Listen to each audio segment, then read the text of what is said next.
নিমতলার মোড়ে যতগুলো দোকান, প্রায় দোকানে প্রত্যেক দিন 10-15টা করে মুসলমান ছেলেদের বাইক এখানে দাঁড়ানো থাকে।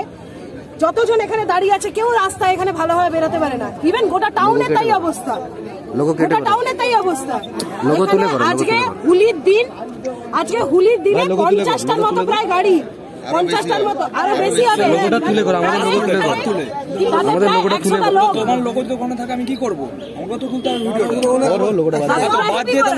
দাদা ইন্টারভিউ তারপরে 100টা প্রায় 100টার মতো লোক মাথায় টুপি পরা ওখানে এসে এখানে দাঁড়িয়েছে। তার আগে তালপুকুরে মারপিট করে এসে ওখানে ছেলেটা দাঁড়িয়েছিল, ছেলেটাকে বলছে তুই কি হিন্দু বলে দেখো ওরকম মেরে তার অবস্থা খারাপ করে দিয়েছে, নার্সিং হোমে ভর্তি করে দিয়েছে।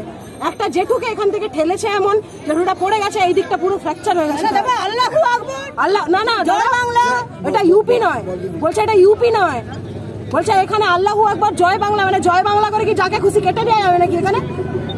আজকে এখানে হচ্ছে, কালকে টাউনের ভিতর হবে, পরশুদিন মানিকতলাতে তো যাওয়া যায় না। আপনারা প্রশাসনের কাছে কি চাইছেন? প্রশাসনটাই তো দাঁড়িয়ে আছে, কি চাইছেন, কি দাবি করছেন? প্রশাসন কোনো কাজের নয় দাদা। এবার যা মনে হচ্ছে দেখে সবাইকে নিজের পরিবারের দায়িত্ব নিজের হাতে নিতে হবে, তাতে যদি জেল হয় হবে। বলছি আপনারা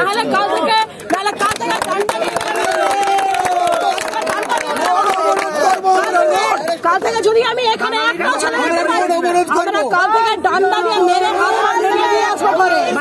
আপনার পরিচয়, আপনার নাম? আমার নাম পৃথা অধিকারী, আমি তমলুকের বাসিন্দা, আমি বর্গা মন্দিরের অধিকারী।